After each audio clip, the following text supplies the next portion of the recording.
Yeah. It might be that my connection. Sorry. Do you also want me to record? It might be that my connection it becomes unstable. It falls, right? Yeah. If my connection becomes unstable and you cannot hear, I'll try to switch to a different computer. Okay. I mean, even right now, sometimes you're cutting off a little bit, but it's been okay, mostly.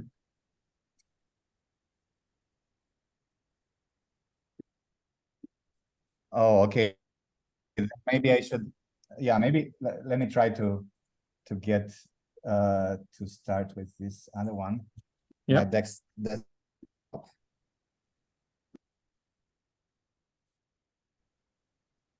Yeah, maybe we do that just to be sure, because even when you were able to talk smoothly, it seems there is a delay between what you hear and what we say. All right. Let me try to use this. The Wi-Fi in here is lately acting up. I don't know why. Are you currently at IFT? Yeah.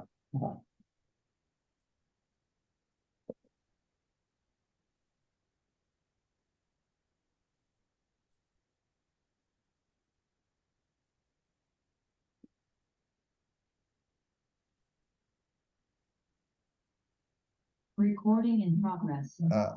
Sorry. I'll get out of here. Sure.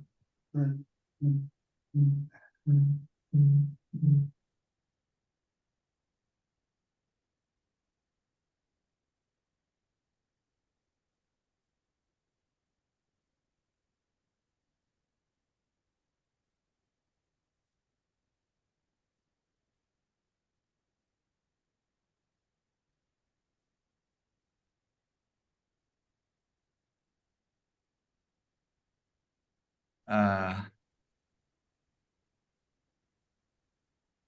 think I might have to enable you again. Oh, no. No. Okay, there you go. All right.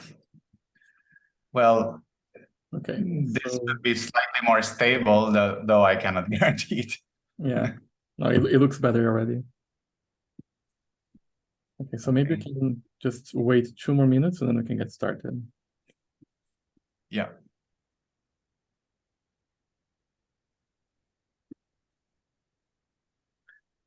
How is everything at IFT? Good. Yeah. Good. We're having lots of conferences, lots of schools, so many opportunities for people to visit. Yeah. I really like you. It's been a while I haven't been there. And I guess those are mostly coming from ICTP? I'm sorry? Are those mostly because of ICTP? Yeah, ICTP, of course. It's ICTP safer is booming. Yeah, that's good. Do you currently have many students? I do. I have 6 students, yeah. Oh, that's a lot. Well, 2 PhD only, but 2 PhD, 3 masters, and 1 IC. I see. And are you also teaching this term? I think you told me. Or I am teaching quantum mechanics. Ah, right.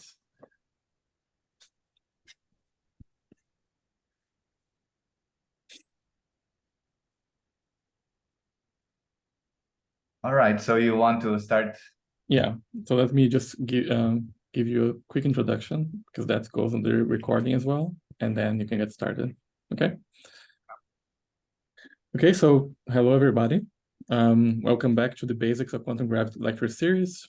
On behalf of the International Society for Quantum Gravity, the Young Activities team is happy to host a lecture about string theory taught by Horatiu Nastase. Professor Nastase did his PhD at Stony Brook, a postdoc at the Institute for Advanced Studies in Princeton, and held different positions before becoming a permanent professor at the Institute for Theoretical Physics in São Paulo. I must say that 11 years ago, Professor Nastase taught me quantum field theory 1, and I really enjoy the lectures. So I'm quite looking forward to learn more from him about string theory. During the lectures, please feel free to unmute yourselves and ask questions. And we're going to also have some more time towards the end of the lecture for discussion. Please, Horatiu, you can start. Thank you. Thanks for the nice introduction and for the invitation. So my lectures will be basically about AdS CFT and its connection to quantum gravity. And my first lecture will be about supergravity and string theory. Then I'll describe AdS CFT with a little bit of view towards quantum gravity and the non-trivial tests that make us believe it's true. Then I describe the sort of more general and more even phenomenological version, gauge gravity duality, and also the specific limit of AdS CFT called PV-wave correspondence and its relation to spin chains. In the final lecture, I'll describe holographic cosmology, which is an application of AdS CFT, or rather gauge gravity duality, to cosmology. So today we'll talk about supergravity and string theory. So if one starts with special relativity and wants to add gravity, one is led to general relativity. Now, if you want to quantize the theory of general relativity, I will argue that a natural evolution, at least at the perturbative level, is towards supergravity at the first step and then towards string theory as the second step, but that it's already clear that this is not enough. And we're still missing a non-perturbative or a more fundamental version of quantum gravity, which should be self-consistent to predict a complete set of observable and that we can test. And that is a truly tall order that has not been able to been achieved so far. So within string theory, people say the definition of N theory as a non-perturbative version. However, for the moment, that is mostly a name. It's made up of a set of recipes for various corners in parameter space, but there's no general definition. So the general non-perturbative definition for quantum gravity is still lacking. However, using string theory, we have been able to take an alternative viewpoint and use it as a duality in the context of AdS CFT. Namely, use classical string theory, particularly in the supergravity limit, to learn about non-perturbative gauge theory. But there are also hints of the opposite, namely use perturbative gauge theory to understand non-perturbative strings, which would mean fully quantum gravity. Well, in one particular application is a phenomenologically defined AdS CFT that it's applied to cosmology. The name goes under the name of holographic cosmology. And as I'll explain in the last lecture, this uses perturbative gauge theory to define a strongly coupled, that is non-perturbative cosmology that involves quantum gravity. All right, so I'm sure everybody knows about general relativity, but we'll review some essential points such that we are able to proceed in the needed direction. So first of all, general relativity is a theory of curved spaces of either positive curvature, something like the sphere, or negative curvature, something like Lobachevsky space. And gravity is viewed as the effective description when we have a motion on geodesics in a curved space. So if I look in here as in this drawing as of a particle going in a curved space, and it gets deflected by going near the gravity well, and that deflection to us looks like the effect of, let's say, Newtonian gravity, but it's actually the effect of just going on geodesics in curved space-time. So Einstein's theory of general relativity is defined how? Well, Einstein started then from two assumptions. One, that gravity is geometry, meaning that the matter follows geodesics in curved space, and once it appears at gravity, this is what I've shown here, that you have this particle moving, and when it goes towards the curvature of space, it gets deflected. But second, matter also sources gravity, that is to say, curved space. So looking in this picture, we say that the big ball curves space around it, which is why a small ball gets deflected when going by near it. But out of these two principles, Einstein derived three things, basically. One, out of this, sorry? Very quickly, maybe you would like to go full screen on your PDF? Okay. Maybe a bit easier. Full screen.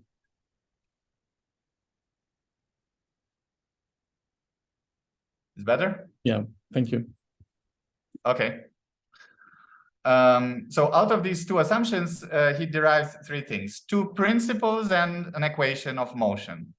So the principles are the following. The first one is that physics is invariant under general coordinate transformations.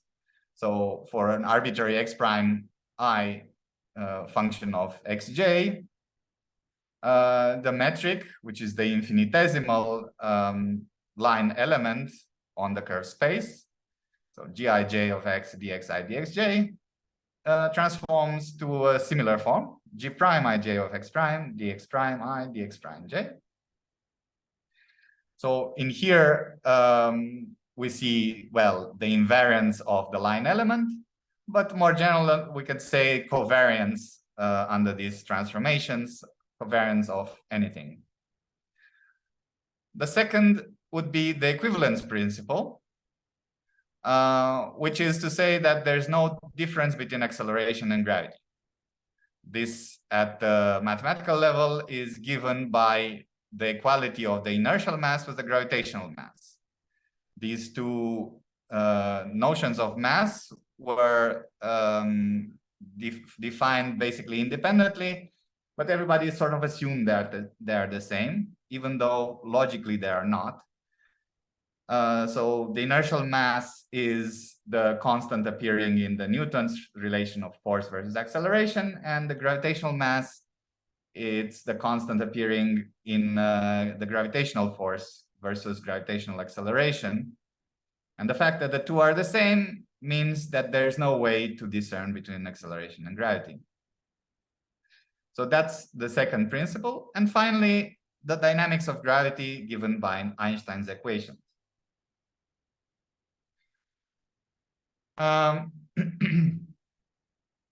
So to define the dynamics of gravity, one defines first the inverse metric from as the matrix inverse of the matrix, and then the Christoffel symbol. It's a derived notion, which is being derived by the condition that covariant derivative of the matrix should be 0, where covariant derivative is defined in a similar way to gauge theory. So sort of thinking of the Christoffel symbol as roughly the gauge field of gravity. So covariant derivative is, roughly speaking, derivative plus the Christoffel. So that condition completely defines the Christoffel in terms of the metric. And then further defining the Riemann tensor as sort of like the field strength of gravity, namely in complete analogy to the field strength of a gauge field of a SOD-1 group, the Lorentz group of space-time. So this is the field strength of a gauge field, in particular for the SOD-1 group. And the Riemann tensor is written in complete analogy to this field strength. But then the Riemann tensor is a tensor with 4 indices. We can contract 2 of them, get the Ricci tensor, contract the last 2, get the Ricci scalar. And it being a scalar means it's coordinate invariant. It's invariant under a change of coordinates. That means it's a true measure of the curvature of space. So then to write the action for gravity, out of which we should derive the equation of motion for gravity, the Einstein's equations, we have to write an action. And to write that, the simplest choice of an action is actually the correct one. Correct one meaning compatible with experiment that gives the right experimental results. Namely, the gravitational Einstein Hilbert action is just the integral with the invariant measure, ddx square root minus determinant g mu nu, of this scalar r. There's, that's the simplest thing you could use.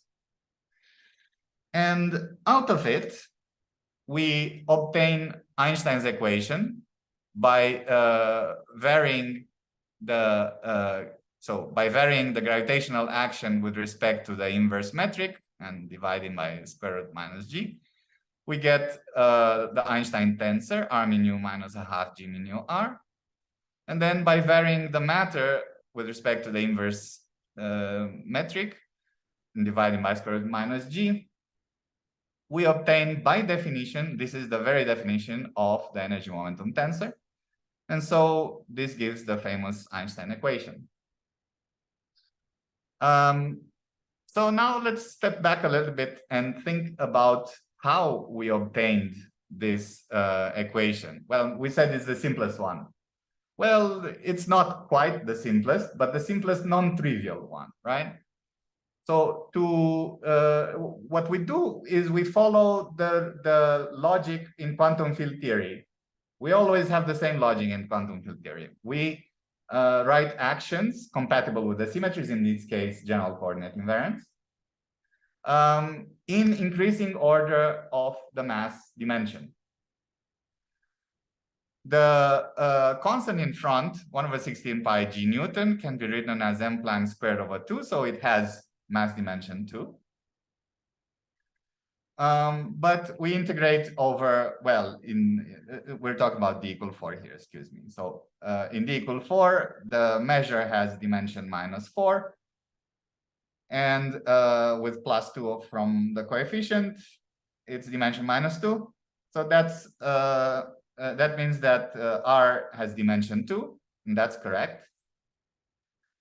But if we would follow the QFT logic, the simplest would be 1, not R. 1 is the simplest object. It's at mass dimension 0.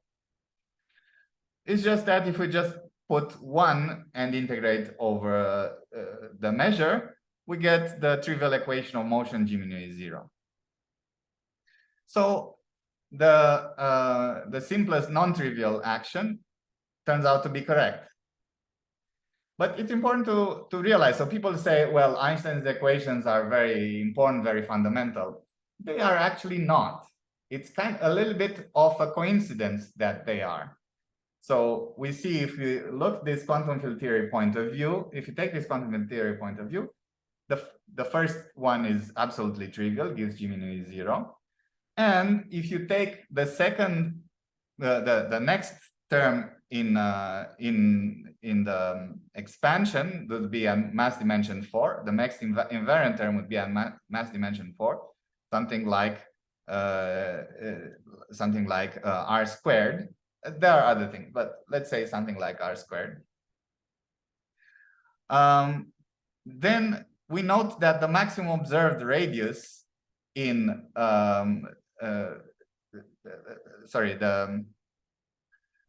the maximum observed radius of curvature of space-time is about 10 kilometers, which is, roughly speaking, the mass of observed the radius of observed black holes and neutron stars and so on. And 10 kilometers is about 10 to minus 10 electron volts to the power minus 1. So if we make an invariant object, a dimensionless object, r of m Planck squared, that amounts to 10 to the minus 29 to the power 2, an absurdly small number.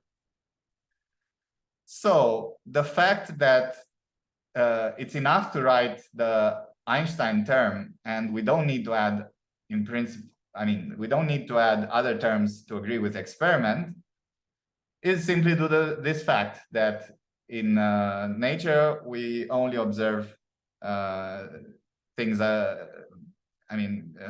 We only observe curvature radius up to this value, and then we get absurdly small corrections. So all of these terms, if they are there, they are negligible. However, it's important to note that such terms, so r cross r over m Planck squared,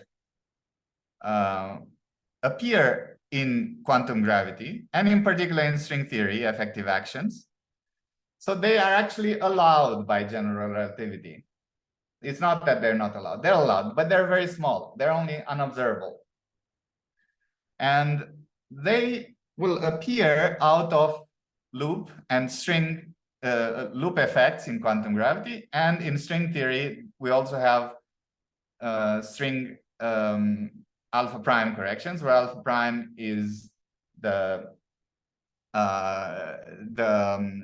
constant defining string theory, which has dimensions of length squared. So in perturbation theory, we have kappa Newton, which is kappa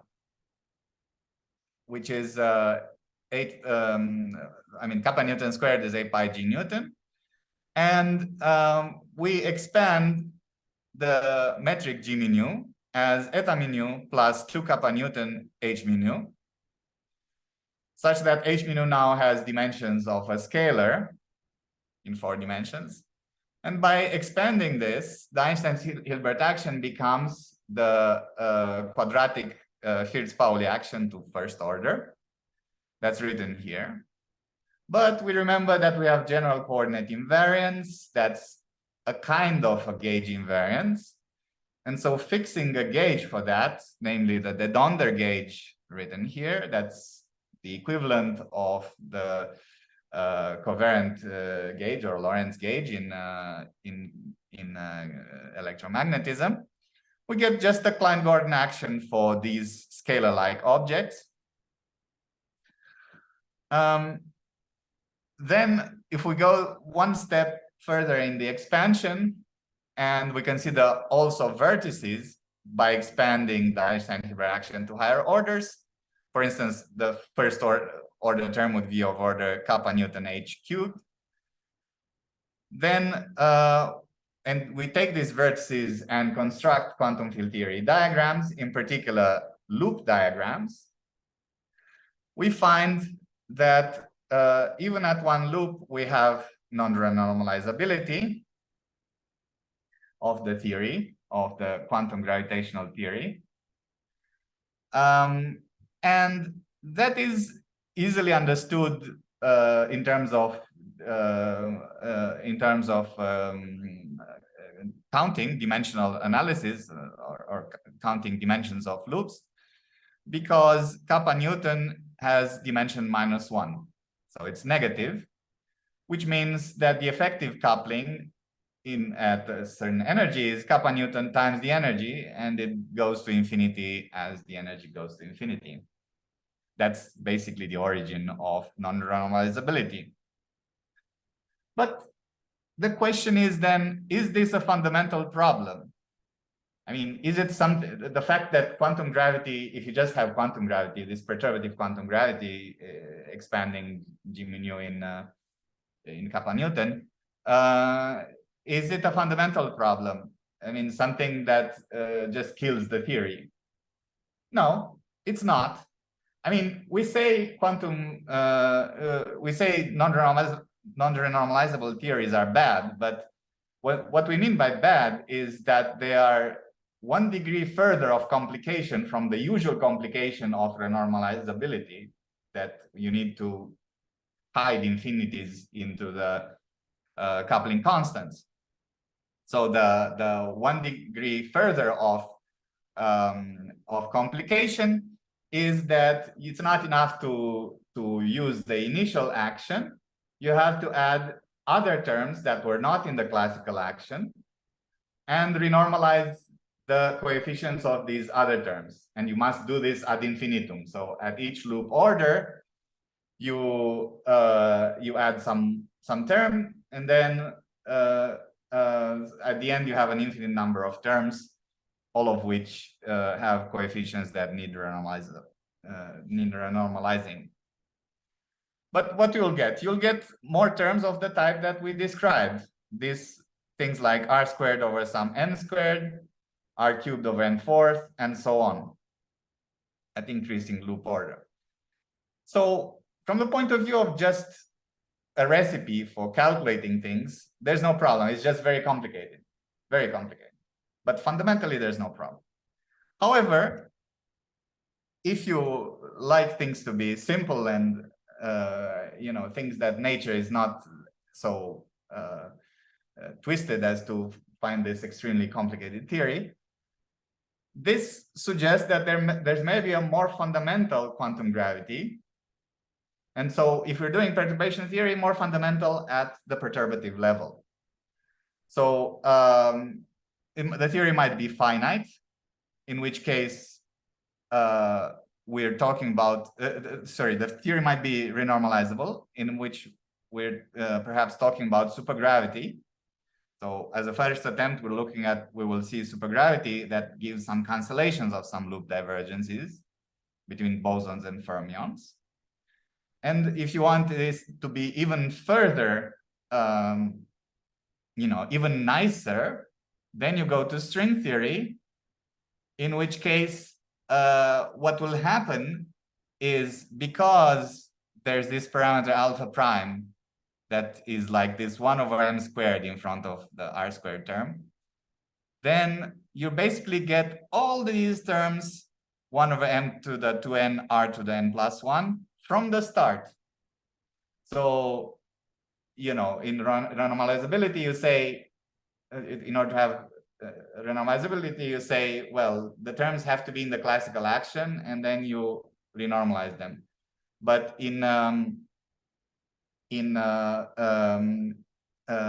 so in string theory, you get all these terms that a priori in just quantum gravity you needed to add at each looped order. You get all of them from the start. So the theory is renormalizable from this point. But moreover, we'll see that it's actually finite at each loop. All right. Before we get to supergravity, however, we have to describe a different version of general relativity, because supergravity is based on that, namely the Filbein spin connection version of GR. So how is that obtained? One starts from the observation that any space is locally flat. I mean, if you look at any curved space, if you look at the region very close to some point, it looks flat. So then we say we have a tangent space at this point. in which case we have Lorentz invariance on this tangent space, in this tiny neighborhood of a point. But that Lorentz invariance, since the space is actually curved, will depend on the point. So we say we have a local Lorentz invariance, right? And then we define the object called the Filbein, E mu A, as a sort of square root of the metric that makes this local Lorentz invariance manifest. Meaning the Filbein has one index mu that is a space-time index in the same way that G mu is, but there has another index A, which is acted upon by local Lorentz invariance by this matrix lambda AB. So E mu A go to lambda AB, E mu B. And then G mu is sort of the square of this Filbein in the sense of E mu A, E mu B times the Lorentz, the Minkowski metric eta AB.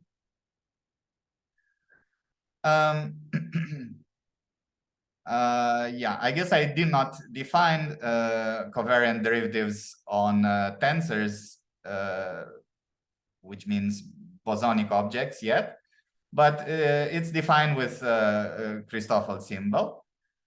So here I gave an example with one index up, one index down. The Christoffel symbol acts accordingly. But the new thing in the Filbein spin connection definition, Filbein spin connection form of GR is that there's also a covariant derivative acting on spinors. Spinorial objects means fermions.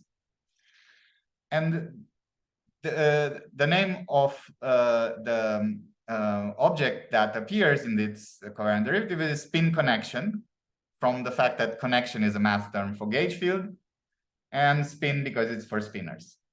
It's omega AB that multiplies, like for any covariant derivative, multiplies the generator of that corresponding gauge group. In this case, is the Lorentz gauge group, the local Lorentz gauge group. So 1/4 gamma AB. So the covariant derivative is normal derivative plus 1/4 gamma AB times omega mu AB.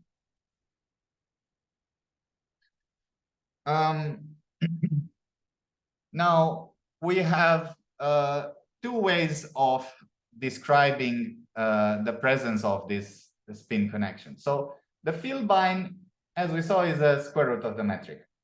So the Filbein can be said to replace the metric, but the spin connection is extra.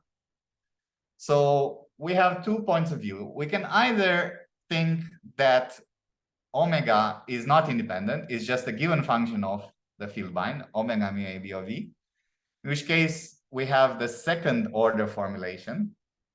And the Filbein is said to satisfy the Filbein postulate, or the fact that there's no torsion. The torsion, which is the covariant derivative of the Filbein, is 0. Actually, the anti-symmetrized part of the covariant derivative of the Filbein.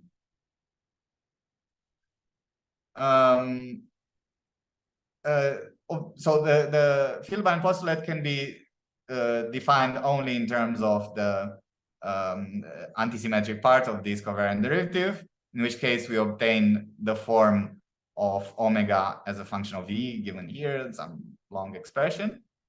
But we can also define the fact that the full covariant derivative is 0.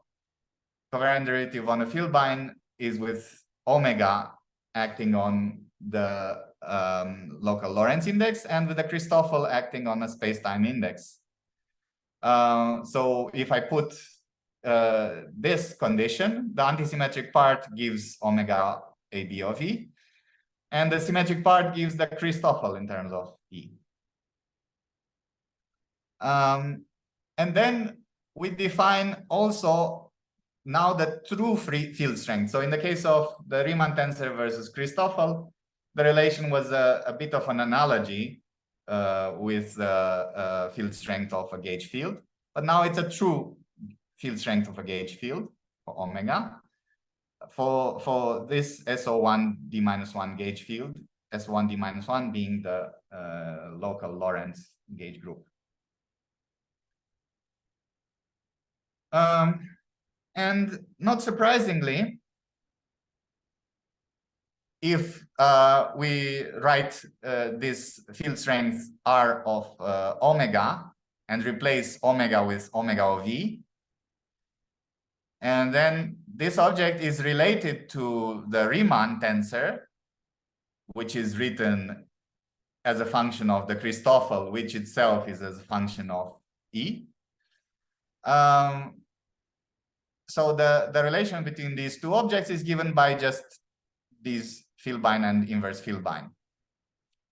So that's as expected.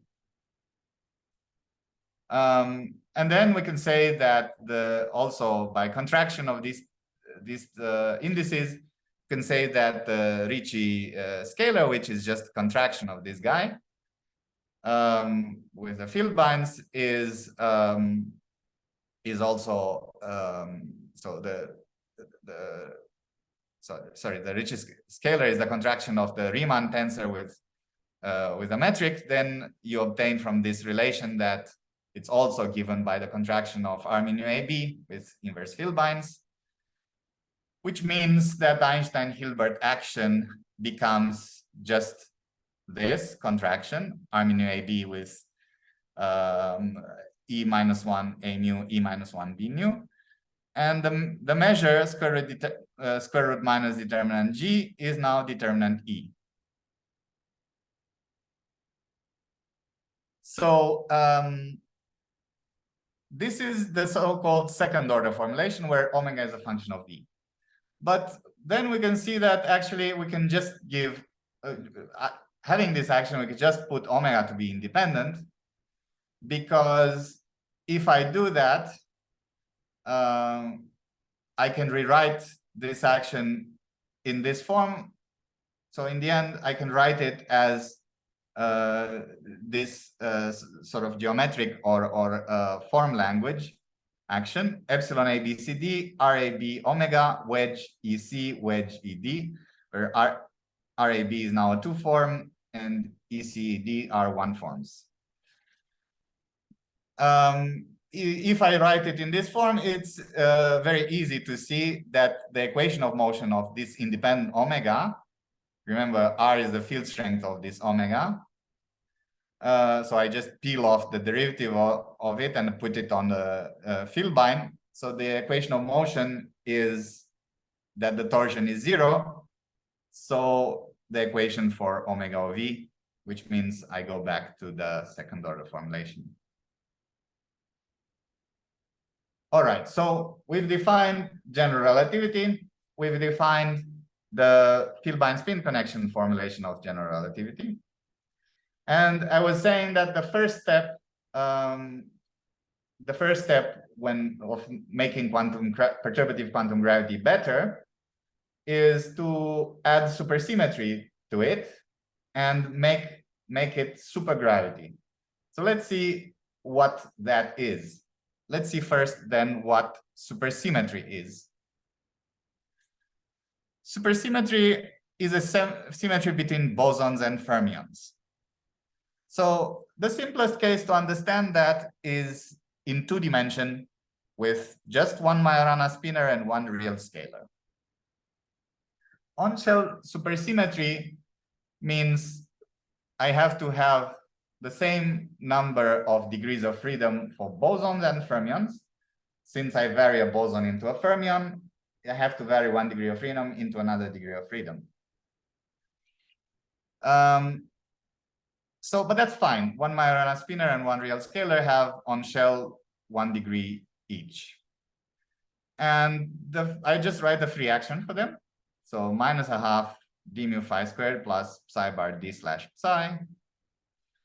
And from this action, I see that the dimension of the scalar in this 2 dimensions is 0. And the dimension of the fermion is 1/2. Well, this is supposed to be a Fermi-Bose symmetry, which means I vary the boson into the fermion psi, but I have to multiply it with a parameter epsilon, infinitesimal parameter epsilon. And for Lorentz invariance, it has to be epsilon bar, where epsilon is a spinor. Also for mass dimension, to match, the left-hand side is 0, the right-hand side to be 0 as well, means that epsilon has to have my mass dimension -0.5. So then if I vary the fermion, delta psi, I have to vary it into phi and times epsilon. That's there.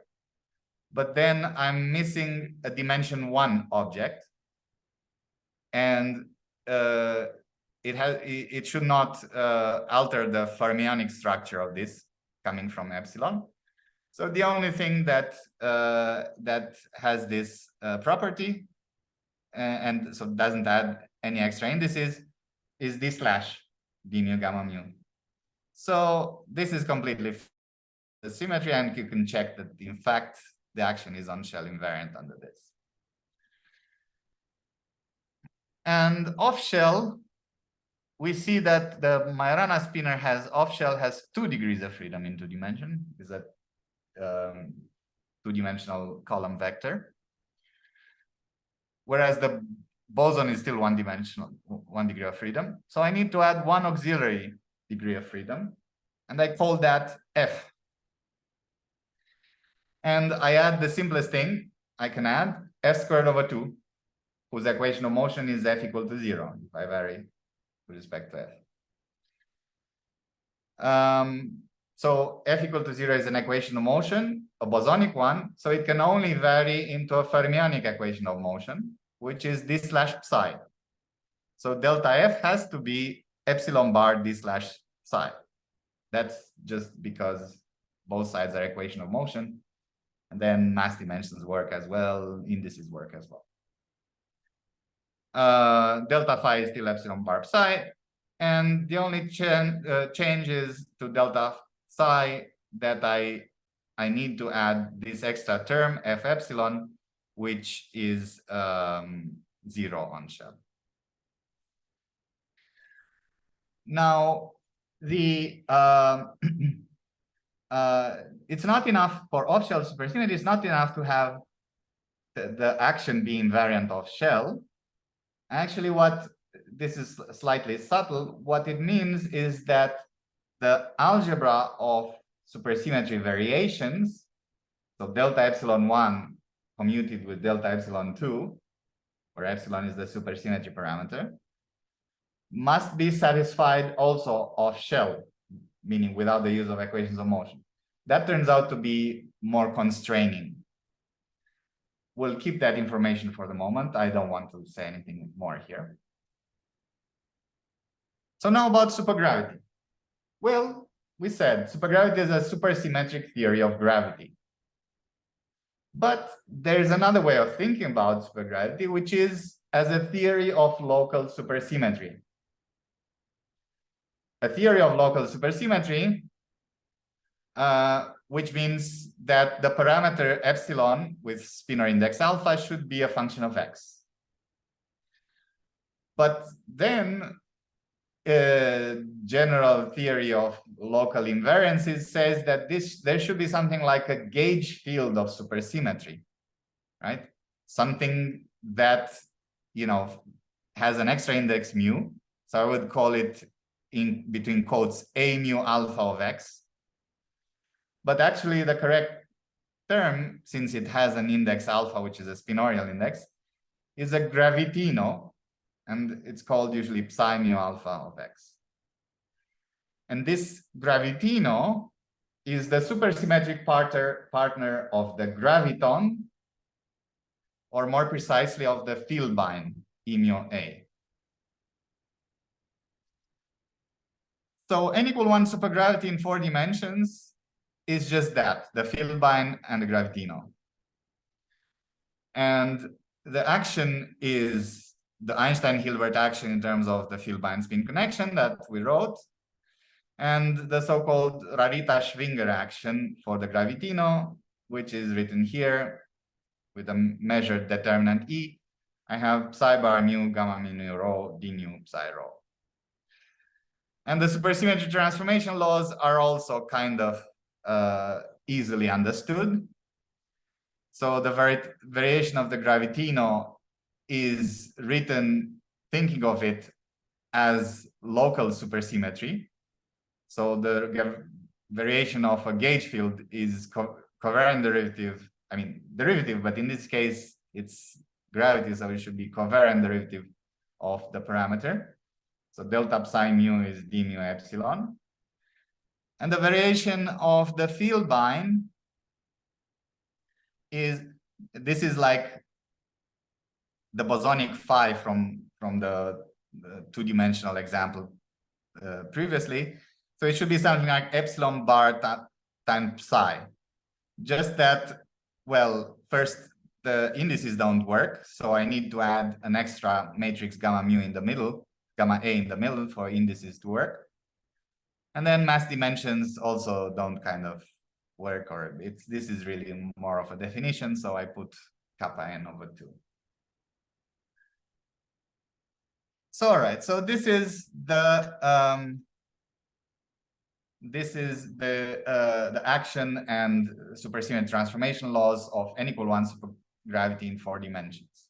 So we've seen what it is. Supergravity is made of graviton and gravitino in the simplest form, and n=1, otherwise maybe some other fields. And it's in this Filbein spin connection formulation.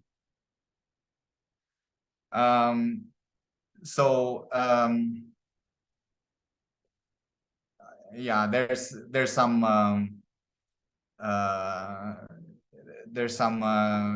subtlety. The second order formulation in the presence of gravitinos, in the presence of fermions, it means that omega is not so E mu A psi mu alpha means that omega is not just the previous omega mu of E, but there's also psi terms, because we vary the action with respect, like in the case of pure gravity, we go to the first order formulation where we just put the omega as being independent and then vary it. And if I vary that, I see, well, in this covariant derivative has an omega, covariant derivative in acting on psi has an omega. And so when I vary that omega, I get an extra psi term. So that means that omega is actually a function not just of E, but also of psi. All right. So in 4 dimensions, n=1 supergravity is just that, what I wrote. But I can consider a maximal amount of supersymmetry such that the theory has only spins up to 2. So just spins 0, 1/2, 1, 3/2, and 2. And then you can figure out that the maximal supersymmetry for that case is n=8. And n=8 supergravity has these fields in here. It doesn't matter, I will not explain it, but it's just a bunch of fields besides the graviton and 8 gravitini now. There's also vectors, fermions, and scalars. But the interesting thing about this one is that you can obtain it from dimensional reduction of from a maximal dimension. So you see, I have 8 gravitini, 8 spinners, and then I combine them into a single spinner. I see when does that happen. So if I go further up, I will not obtain a full spinner. If I go further up in dimension, I will not get a full spinner. So this maximal dimension is 11 dimensions. And then all 8 gravitini get together into a single gravitino. And so this maximal supergravity is the reduction of n=1 supergravity in 11 dimensions. that has this one graviton, one gravitino, but there's also some antisymmetric tensor field. All right, so that means that this theory, the 11-dimensional maximal supergravity, would be a best candidate for a fundamental supergravity. And for a few interesting years at the beginning of the, I mean, I think 79, 80, 1980, 81, something like that, people thought this is D theory, and it solves the problem of non-renormalizability of gravity. But then people figured out by some complicated argument that there's a potential non-renormalizable term at 7 loops. So of course, nobody can calculate things at 7 loops. I mean, you look at this theory, even in QED, 5 loops is the maximum. But what this means is that there's an argument about what kind of things you could write at 7 loops by dimensional analysis and symmetry analysis. And you can figure out that there is a new superinvariant that is not there in the original action that can be written at 7-loop order. So it means in principle, it can gain a non-zero coefficient when renormalizing. So while this is not a foolproof argument, because in principle the coefficient could be 0, but then there could be either terms at higher order, at even higher order. So people kind of gave up. Then they figured out supergravity is still non-renormalizable. Okay, sad, but you go further and you say, well, is there something else that could be potentially renormalizable perturbatively? And well, there is this string theory. As I already told you at the beginning, it has the advantage that gives all these potential quantum gravity terms, all of them at once. And actually, there's a complicated argument that I'll not reproduce. I will just say a few words that will make you a little bit, that will give a sort of, a very hand-wavy argument why this could happen. But it's actually finite at each loop. Horatiu. Yeah. Good question. What was the reason again for people to consider up to spin 2 as opposed to even higher? Yeah. So okay. So the spin up to 2 it was a simplicity argument. The spin up to 2 was the following argument, that if you take perturbative quantum field theory, so let's say spin 5/2, the next one, then you try to write an action for that, and you can write a free action, but you cannot write interactions for it, and then that means it's kind of useless, because it's just some decoupled thing. But of course this has loopholes, because in string theory we will have all these kind of extra terms. So in string theory you have all these extra actions interacting, but there's an infinite set of them interacting at the same time. So that's the loophole. And another loophole is if you consider AdS or DS background, people have been writing actions for that. So there are loopholes to that, but the simplest thing you can write, you just consider a small set of spins higher than 2 in flat space perturbatively, then you cannot write a coupled action. Mm-hmm. And I don't recall anymore, but what came first here? People knew about 11-dimensional n equals 1 supergravity before they had written down string theory action, or it was the other way around? No. String theory was 69, so yeah, it was earlier. But the point is, people knew there was, for a long time, people thought there was a theory for QCD, for QCD, for nuclear physics. But then QCD came along and they figured, it's not the theory for QCD, but maybe it's some, I don't know, some toy model or something. And then eventually people started realizing it's a theory for quantum gravity. And that kind of developed in parallel with the development of supergravity.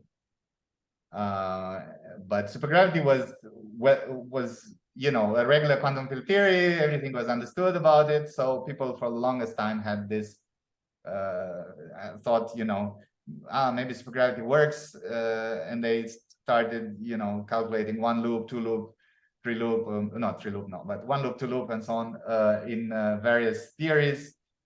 But then there were arguments that these are not renormalizable. Finally, they came to the Maximal one, 11-dimensional. And for a few years, they thought that is it. And then finally figured out, no, it's not it. So that's basically the evolution. There was also a question, actually 2 questions on the chat. Someone was asking in slide 13, what is the essence of the auxiliary field and what does it do in our equation or in n equations? I think they're talking about the field F, maybe. Yeah. So I'm sorry, I was very quick because I didn't want to get into many details, but so I wrote only a free theory, right? But of course, you can write interacting theories. So for supersymmetric theories, you can write interacting theories. And then if you write a manifestly supersymmetric theory by going to something called superspace, where you write a field that the super field is already supersymmetric invariant. In that case, one of its components is this auxiliary field. So that's part of the answer. The second part of the answer is that while in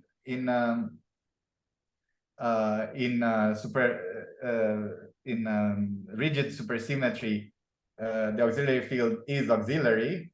Actually, when you go to supergravity, it starts interacting with gravity. So it's not irrelevant. Okay, so that's basically the point. And there was another question you said?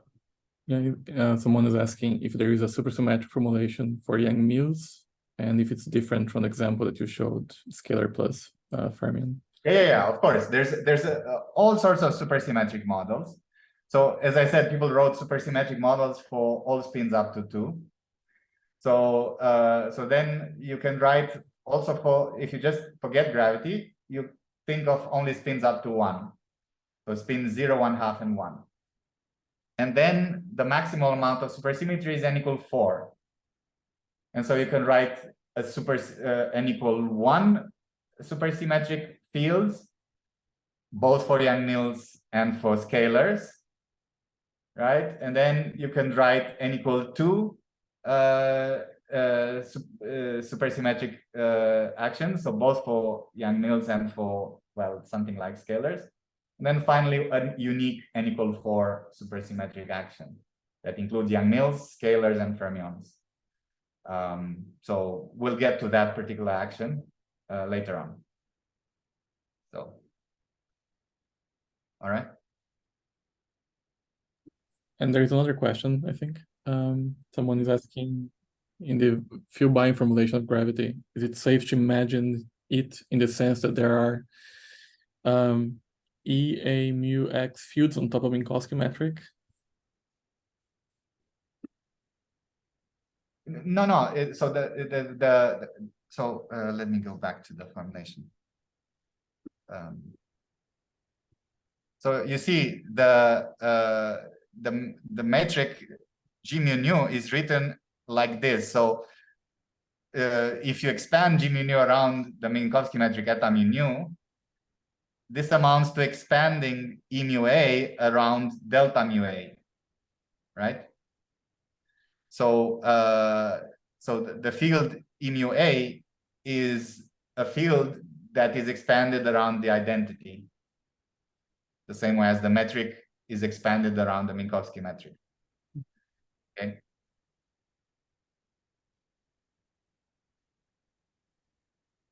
right? All right, so string theory. So what is string theory? Well, we can write an action for the simplest thing, the bosonic string, which is basically the area that the string spans as it moves in space-time, right? This is, on one hand, is a generalization of the particle action. For the particle action, you just write in a special relativity, the action of the particle is just the integral of its world line.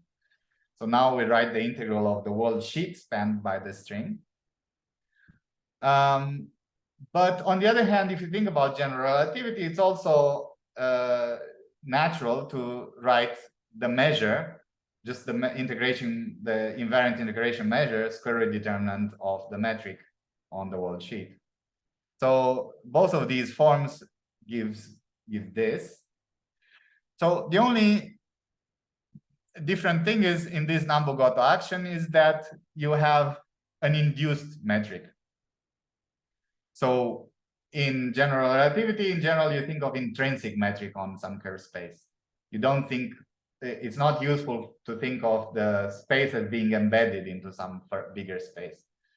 But in here, we think of the world sheet of the string being embedded in, in higher dimension, in 4 or 10 or 26 dimensions in this case. So when you think of it as embedded, then the HEB is this induced metric, meaning the matrix of space-time times the derivative of x nu with respect to these psi a, which are the coordinates on the world sheet. And the parameter in front, so you see, I have sigma and tau with the dimensions of length each. So I have a minus 1 over 2 pi alpha prime, where alpha prime has dimensions of length squared. So that's the parameter, the mass parameter that defines the string. Okay. And we will see that, in fact, alpha prime will be proportional to Gn, so to the Newton constant.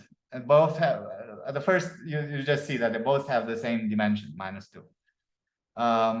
So the string has what parameters? Well, it has this alpha prime parameter, and also at the quantum level, it has to have some coupling that describes the joining and breaking of strings, or the vertex for the string.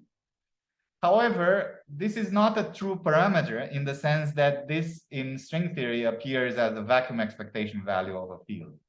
So this is viewed as a VEV rather than a parameter. So in terms of parameter, it's just alpha prime, really. So this second order form of Nambu and Goto, so by the way, Nambu is the first Nobel Prize related to the string theory, because the Nobel Committee cited his work on the strings. So then we can write a first order formulation by introducing an auxiliary field, which is just an independent metric on the world sheet. So instead of HAB, which was dependent, was induced, I write a metric gamma AB that is now an independent metric, the same way as I write the metric in the Einstein Hilbert action, for instance. And then in terms of that, the Polyakov action is written in here. So is now quadratic in the x's. The x's are the positions of space-time. Now the action, instead of being nonlinear in x, is quadratic in x's. And it has a bunch of symmetries. It has space-time Poincare invariance, of course, acting on x mu, because x mu x mu and x nu are contracted with the Minkowski metric in space-time eta mu nu. It has diffeomorphisms or general coordinate invariance on the world sheet.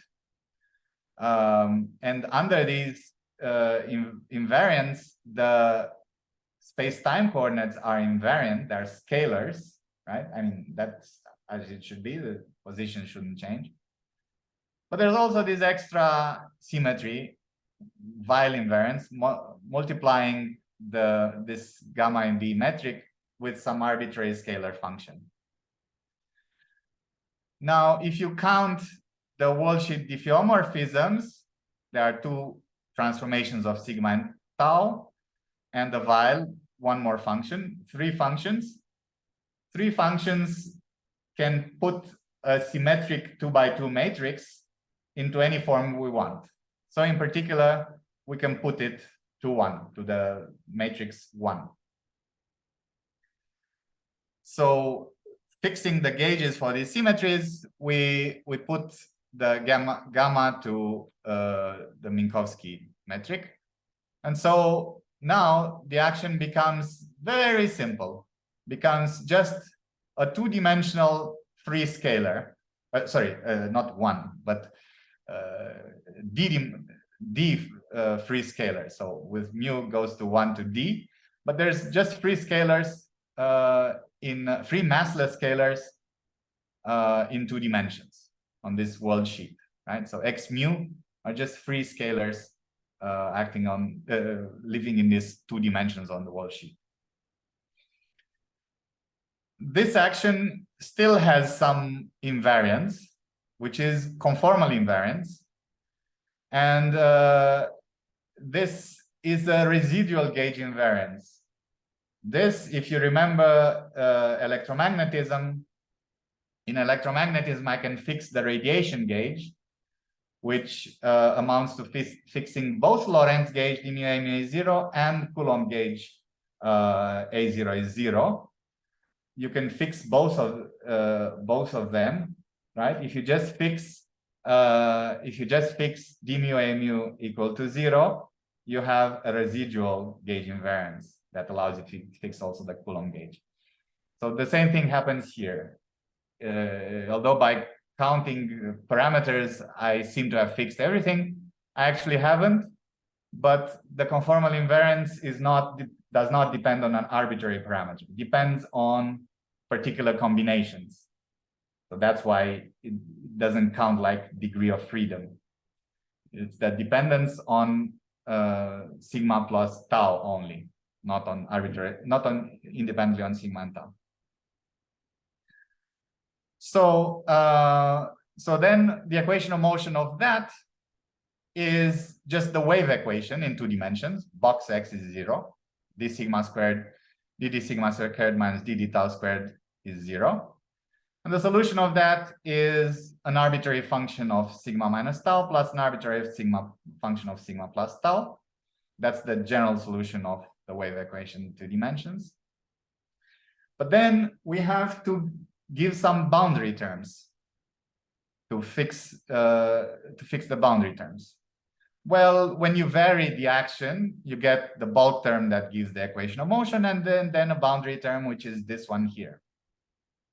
Is integral d tau delta x mu, derivative of x mu with respect to sigma at the point sigma is 0 and L is equal to 0.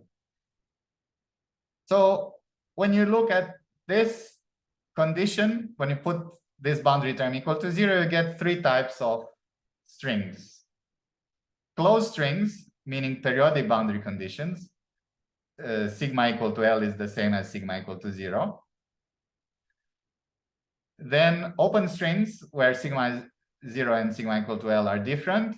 But for open strings, I can put 2 types. I can put Neumann boundary conditions, which means d sigma x mu is equal to 0, or Dirichlet boundary conditions, which means delta x mu equal to 0.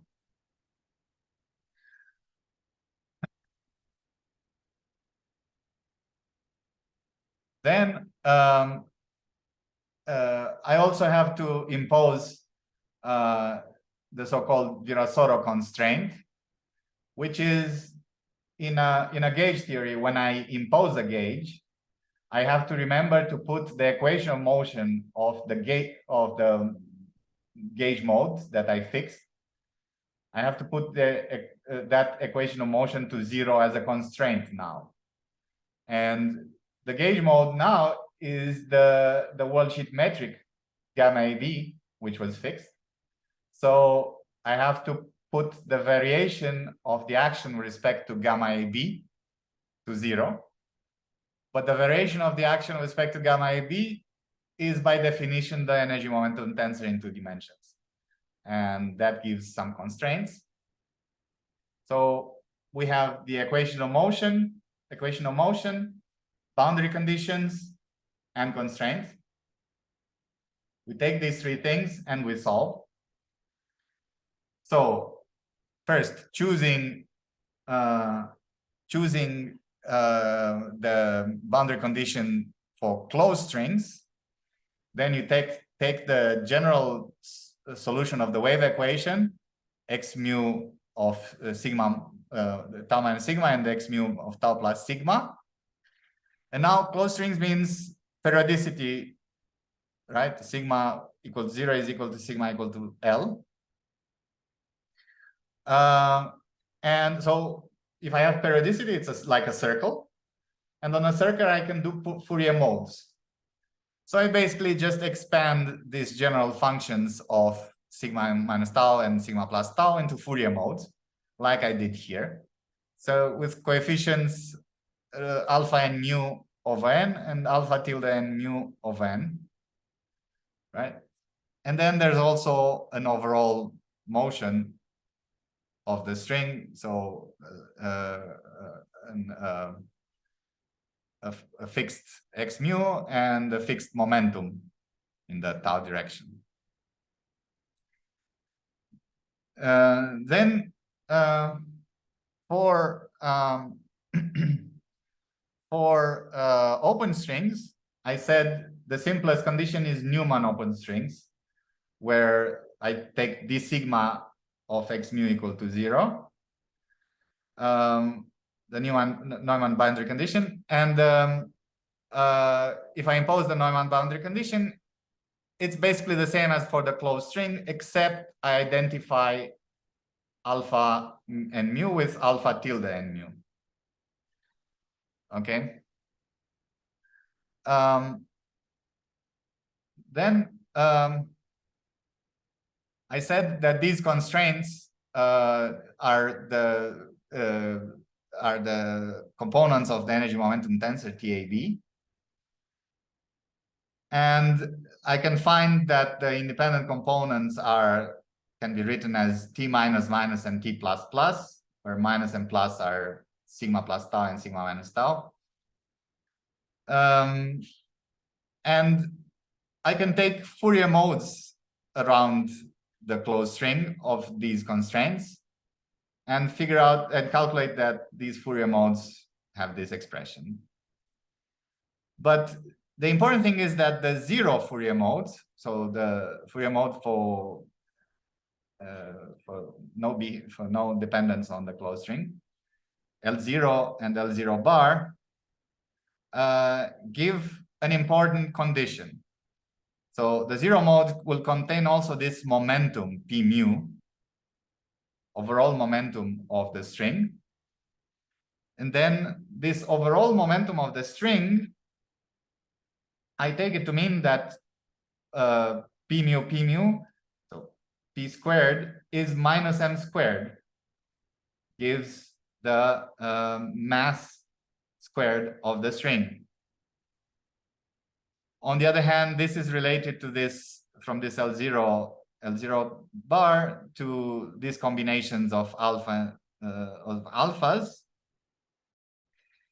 And for the open case, I get some similar condition, a little bit different, but as I said, is basically identifying alpha with alpha tilde and changing some constants.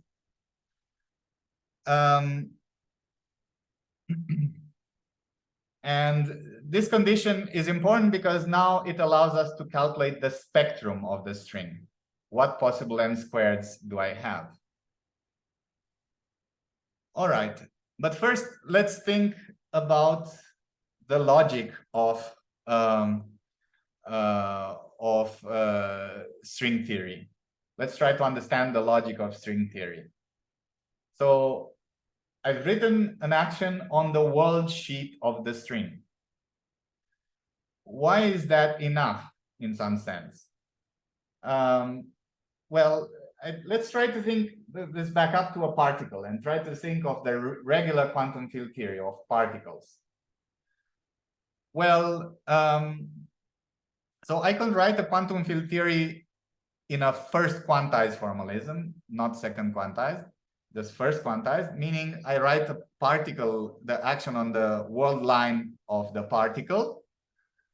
But if I do so, I would also need to define vertices, the point when the world lines intersect, and propagators, what happens in between the two vertices. What's different about string theory is that the string action defines both the propagator and the vertex. And you can sort of understand why is that, because unlike the particle where the joining of two lines is kind of singular, a singular point, for world sheets, I can write a continuous world sheet that splits into two, and there's no singular point on it. So in some sense, this automatically defines the vertex and the propagator for you once you write the theory on the world sheet. So that's the magic of string theory, that it's uniquely defined once you've given the string theory the action on the world sheet. So now let's quantize. So previously I was just expanding a classical solution for x mu in Fourier modes, and I had this alpha and alpha tilde, and I found the relation between n squared and these alphas and alpha tildes. But now, if I go to quantum theory, these coefficients of Fourier modes will turn out to be creation operators. So you can look at the algebra, well, as usual, at Poisson brackets, and turn Poisson brackets into commutators, as we always quantize, and see that when you do that, these alpha and alpha tildes become A's and A daggers, creation and annihilation operators. More precisely, once you rescale by this square root of their index. So then, well, there's some there's some details about Lycon gauge, but I don't want to get into that. But once you do this quantization, you find that n squared now, if alpha and alpha tilde are like A and A dagger, you see in here we had alpha minus n, alpha n, right? And I said alpha minus n is A dagger and alpha n is A. So I have something like A dagger A, right? So this thing, alpha minus n, alpha n, is n, A dagger n, A n. But as usual, when you go to the quantum mechanics, you have to be careful about the order of operators, A and A dagger. And as usual for the harmonic oscillator, just the regular harmonic oscillator, nothing more fancy than that. Exactly the same thing happens here, that instead, so what you get in the quantum mechanics is A dagger plus A dagger A over 2. Right? And when you commute to write it as A dagger A, which is this number operator n, then you're left with a constant, 1/2, a constant, right? Just that now it's not one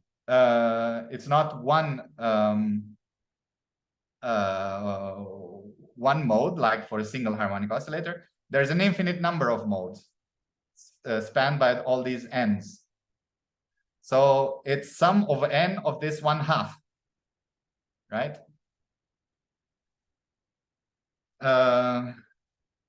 So I will actually write it as n minus a and then A is minus n over half summed over, but it's just the regular harmonic oscillator, nothing fancier than that.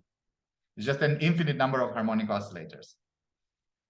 So I also have this sum of how many scalars I have, so that gives me d minus 2, a factor of d minus 2, and then this minus a half and sum over n. Now, sum over n you might say is infinite, but you also know in quantum field theory that there's something called zeta function regularization, which is based on the simple notion that there's a unique completion of the Riemann zeta function. The Riemann zeta function is sum over n of 1 over n to the s, and it's well defined for all s except minus a natural number. So this sum over n of n is zeta of minus 1. So in the complex plane away from minus 1, zeta function is perfectly well defined. And then you define zeta of minus 1 by analytical continuation. It's just a definition, no? Analytical continuation when zeta goes to s goes to minus 1. And that uniquely defines sum over n as minus 1 over 12. So once you do that, then this factor A is d minus 2 over 24. And so m squared now becomes 1 over alpha prime, which is the scale number operator, minus this guy. But now you realize m squareds since n is an integer, better have a 0 as well, right? And so m squared, you have to have an n squared equals 0 somewhere. And that means that this guy has to be 1. Otherwise, you will not get the 0 there. So that means that we must live, the string must live in d equal 26 dimensions.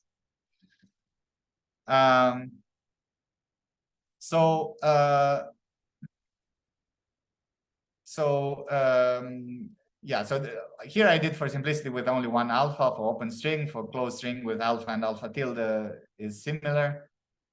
But the point is now I have this spectrum that includes 0, mass squared equals 0.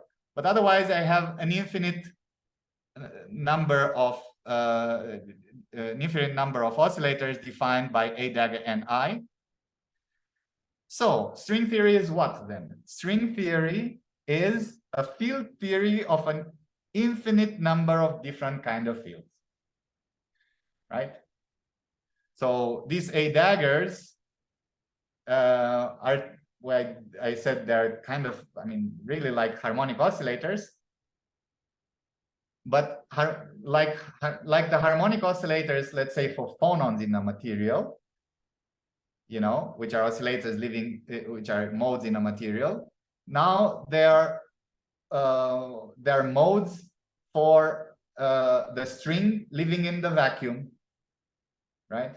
That's really it. And you see that all the oscillation modes of the string correspond to different phonons. So we have this theory of phonons, or a field theory of infinite number of different kind of fields. And what are the massless fields? Because those are the most important to us.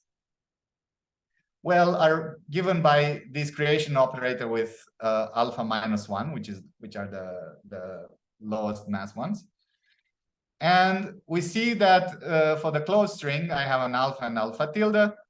So 2 types of guys, and I can then either take the antisymmetric piece, that's a field called d mu, the trace is a field called the dilaton, and finally the symmetric traceless part, that's our metric.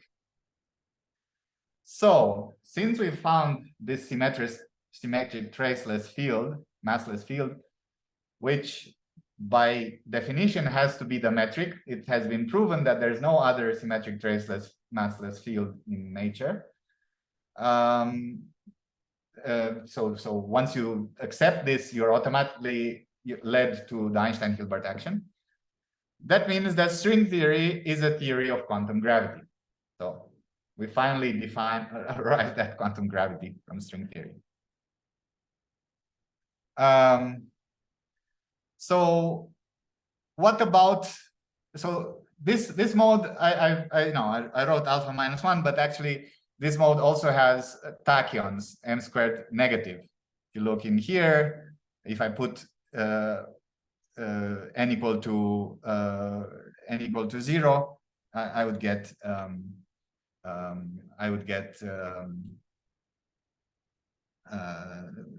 tachyons.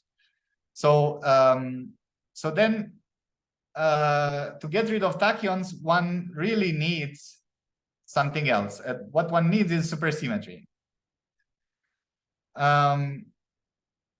To understand supersymmetric string, the simplest is to understand the so-called Green-Schwarz formulation, which has space-time supersymmetry, the thing that we want, and something called kappa symmetry, which when you fix a gauge for it, gives supersymmetry on the wall sheet as well.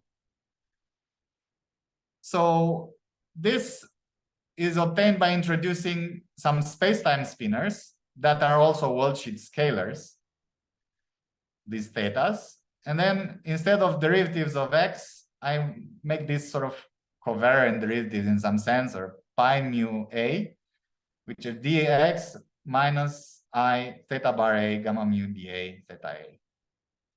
And these are supersymmetric invariant. And then we can write an action for this that just replaces, so for the bosonic string, we had the action which is Polyakov action in the unit gauge was just dx, 3 massless scalars. Now we replace dx with pi, so I have pi. It turns out that it's not enough. We have to introduce also something with an antisymmetric tensor field Bmn. And that in flat space has some form in terms of complicated form in terms of x's and thetas. It doesn't matter. But it has some kappa symmetry, as I said, some fermionic symmetry, not quite supersymmetry, but some fermionic symmetry, which when you fix it, the action of this rather complicated action goes on into a simple action, which has now both spacetime and world sheet supersymmetry, and it's just these 3 massless bosons plus 3 massless fermions. Very simple, right? 3 massless bosons plus 3 massless fermions in 2 dimensions. And as I said, supersymmetry is needed in order to get rid of the tachyons. But otherwise, the massless states remain the same. You have the graviton, b mu, and phi.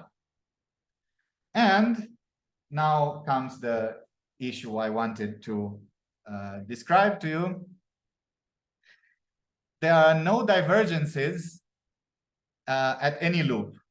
And this is complicated to explain correctly, but the hand-waving argument is that, as I was saying, you know, for Feynman diagrams for particles, you have a singular point when the particle lines meet. But for strings, no. When strings meet, it's just some continuous wall sheet that breaks into 2 or joins, but the wall sheet is just continuous surface. So the interaction is sort of spread out over the wall sheet. Oops. Excuse me. Yeah. Sorry. Can we say about the tachyons that it's related to the unlocality?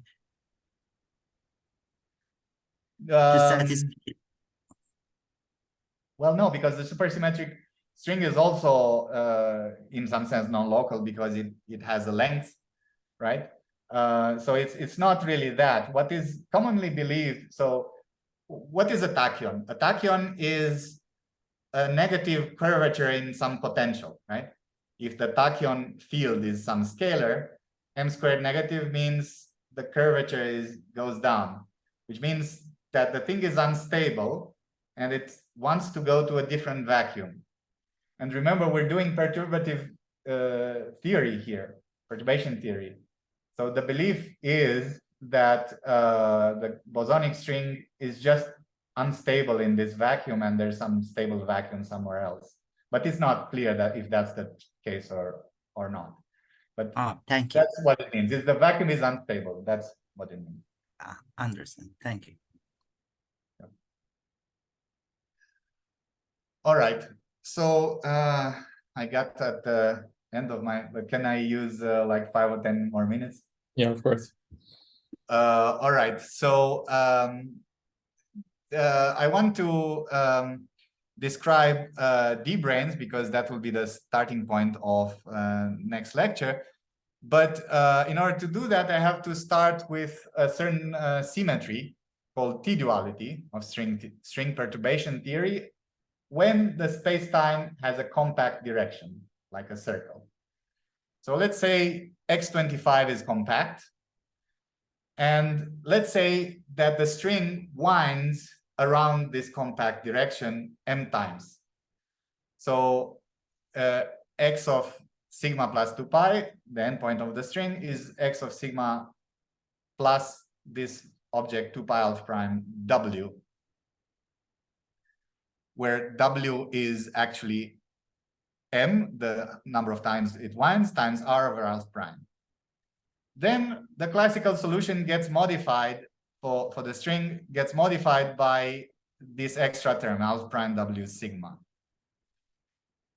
And the spectrum on this, for the string, this m squared, now gains this extra term. So first of all, you have the p squared term, that the momentum on any compact direction is always n over r.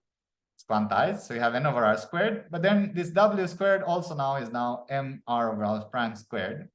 So it's an extra contribution to the mass squared.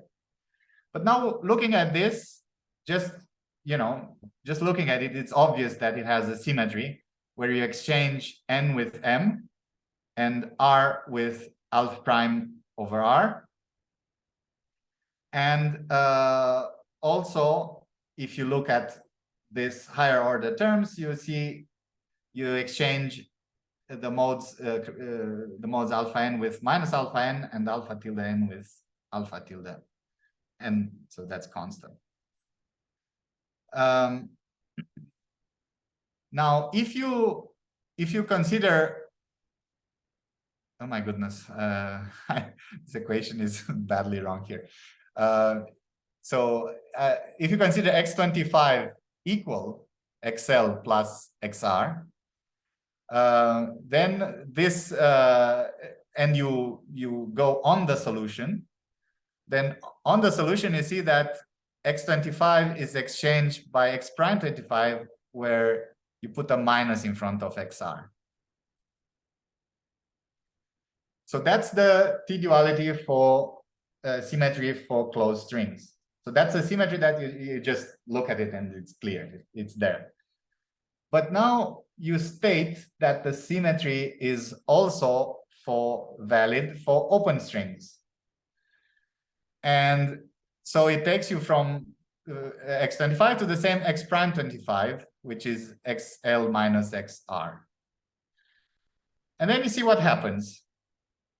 And you see that the boundary condition changes under this symmetry for the open string. The boundary condition for the open string changes from Neumann to Dirichlet and vice versa, which is summarized by this formula. So d alpha x25 is epsilon alpha beta d beta x prime 25. So change the sigma with the tau. But now we remember where did you get these boundary conditions? We got it from the boundary term in the Polyakov action, which was this: the integral of delta x mu times d sigma x mu in between the endpoints. And the Neumann boundary condition means d sigma x mu at endpoints is 0, which you can figure out, you can calculate that this means that the endpoint of this string moves at the speed of light.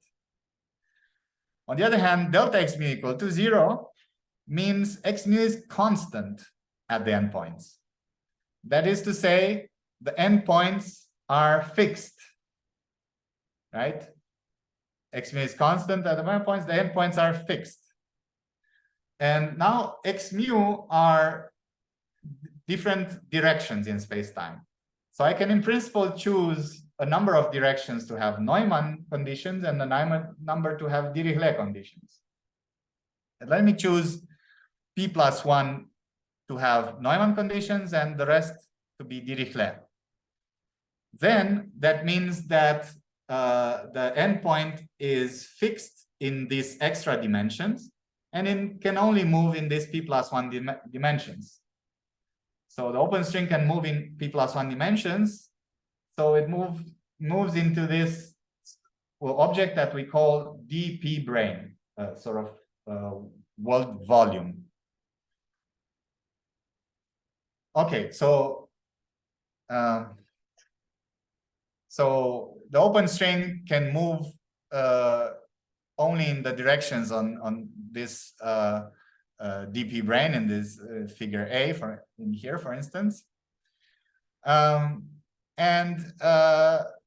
But then you say, well, is this like a fixed wall? And it's actually not. It turns out, so you can do calculations in string theory, which, well, so one type of calculation one can do is what I described here in the figure A below, figure A and D below, where a closed string comes in and collides with a D-brane, and then excites an open string mode and makes it vibrate, makes the open string mode vibrate. And in particular, the open string mode can be the position itself, x mu of the D-brane itself. And so what does this mean? Well, this means that the space-time field, like this closed field that comes in, the closed string that comes in, the space-time field can excite coordinates of the D-brane and make them fluctuate. Which, and as another way of saying it, is that the D-brane is actually a dynamical object. It fluctuates rather than a fixed object that just stays there, right? So this will be our starting point from next lecture. These D-branes that so we've started with string theory of strings, but we've figured out that there are also these walls called the D-branes that are also kind of dynamical. So yeah, so that's everything I want to tell you today. Thanks. Thank you. It's a lot of content, but you managed to actually make it very concise, which is great. I have a question actually. So do we have something analogous to the notion of like D-branes, but if we weren't thinking about strings, like if I have generic fixed boundary conditions and I see that somehow there is an excitation that could create, like it's just like, because the intuition that you gave, I could imagine that this could happen for other scenarios where I fix the boundary conditions, but actually they are not really defining a structure which is not dynamical. What's special about strings that make that structure to become a dynamical wall somehow? Well, yeah, I mean, I think one way of saying it is the fact that you can have this picture of the closed string that comes in and collides it and becomes an open string fixed on the D-brane, right? So that you cannot do. Right. I mean, a particle stays a particle. So, Yes. What would be different, right? If a particle moves in the space-time, but then gets stuck on the boundary, why, right? It's not clear and gets stuck on the boundary, makes it vibrate. I don't know. I just cannot see the difference. But here the difference is clear. One is closed string, one's an open string. So. Right, and if I remember correctly, one can in principle have a consistent theory of only closed strings without open, right? Yes.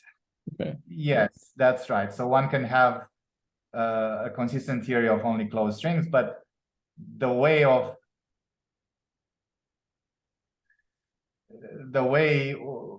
usually one says this is that yeah. So if you have these walls, D-branes or orientifold planes, another example of objects, then they will create open strings.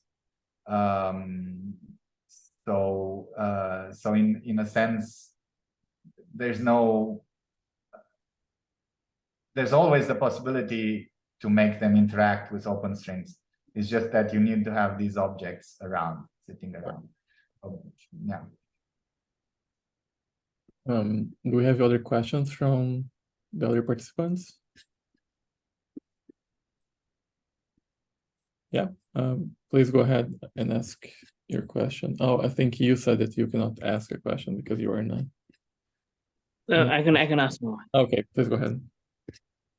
Yeah, is there a limit to the world sheet action which gives you the Einstein Hilbert action?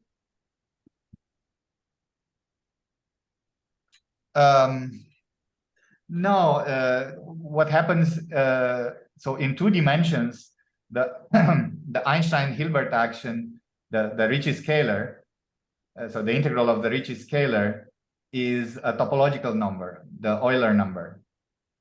So that actually counts how many holes or something like that there are in the world sheet, which amounts to how many loops there are in string theory. So that is a loop counting parameter in string theory. So you can write the term. So I only wrote the action of strings in a flat background, but you cannot you can consider a background that a background for at least for the massless fields, because massless fields, you say Bose-Einstein condense and gives you some background. So you can consider a background for the metric, kind of trivial. You just replace eta mu with g mu in the action I wrote.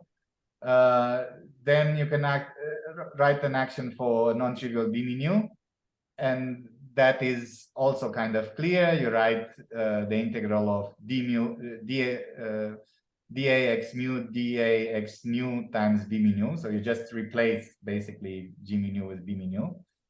That's also clear.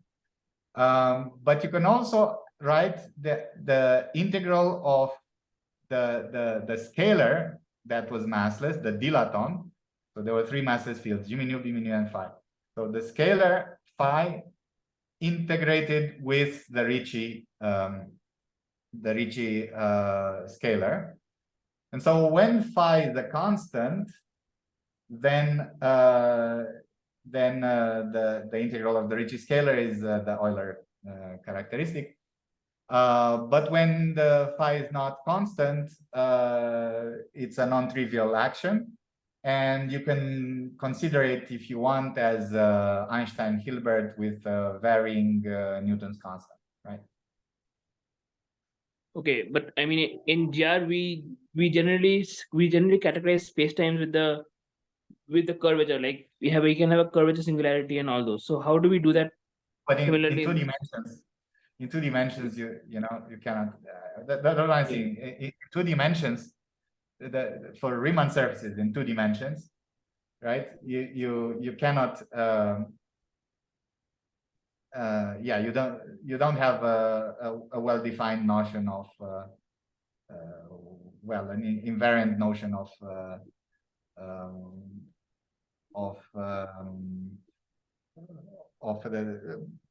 curvature, right? Yeah. So I mean the integral of the Ricci scalar. So you can define the Ricci scalar at point, but then if you do the integral of it, it just gives you a constant. So, yeah. Okay, thank you.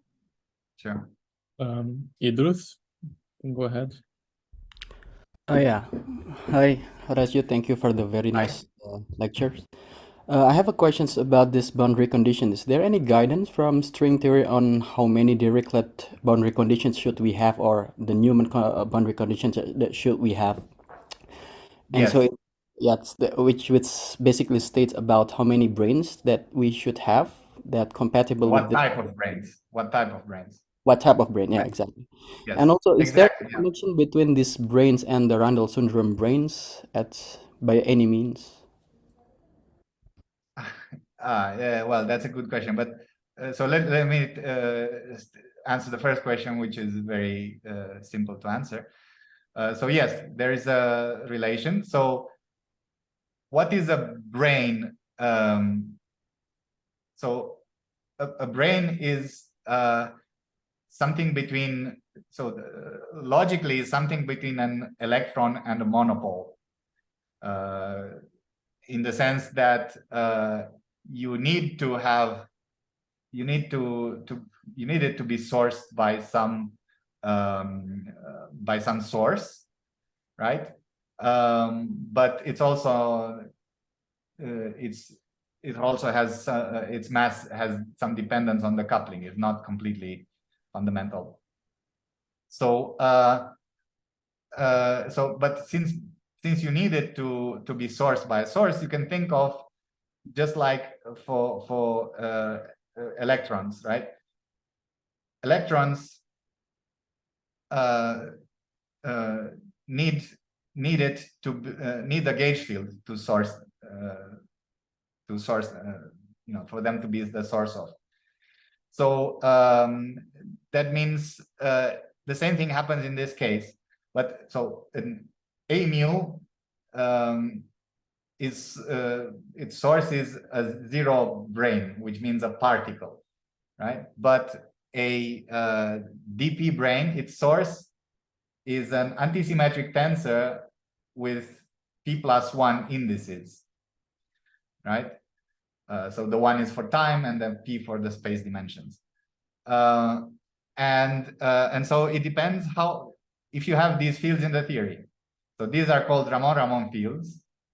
And string theory, I also did not explain this, but it's of two types. It's of type 2A and type 2B. Well, sorry, there's several types, but the relevant things that are related to supergravity are type 2A and type 2B. And type 2A and type 2B have different kinds of such Ramon-Ramon fields. So the result is that basically in type 2B, you can have dp branes with p odd. And in type 2A, you can have dp branes with p even. Okay. That's because just looking at the field content and figuring out what sources you can have. So that's the answer to first question. And the second question was what? I forgot, sorry. Is there any connections between it with the Randall syndrome brains? The Randall syndrome, yes. Well, so people have been trying to find one since Randall syndrome appeared. And the problem is you don't seem to be able to find such a thing. So in principle, there should be, but the constructions are much more complicated. So just this construction around the syndrome with two branes, it's basically not possible. The reason is, well,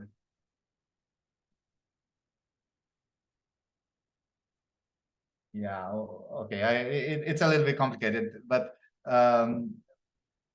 but there are hopes that one could construct it by considering not just the simple Randall-Sundrum, which is just a slice of AdS5, but considering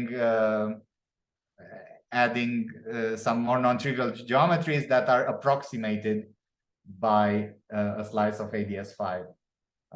So the problem is the sources at the end, so the branes, so to speak. They don't quite match what one has in Randall-Sundrum.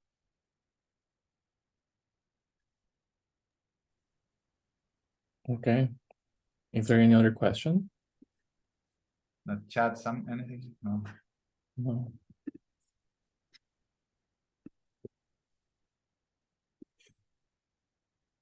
Okay. Well, thanks again for this lecture. And I guess we're continuing the same time next week, right? Yep. Okay. All right. Thank you everyone for joining in, and see you Bye. all soon. Bye. See you. Thank you, guys. Bye-bye.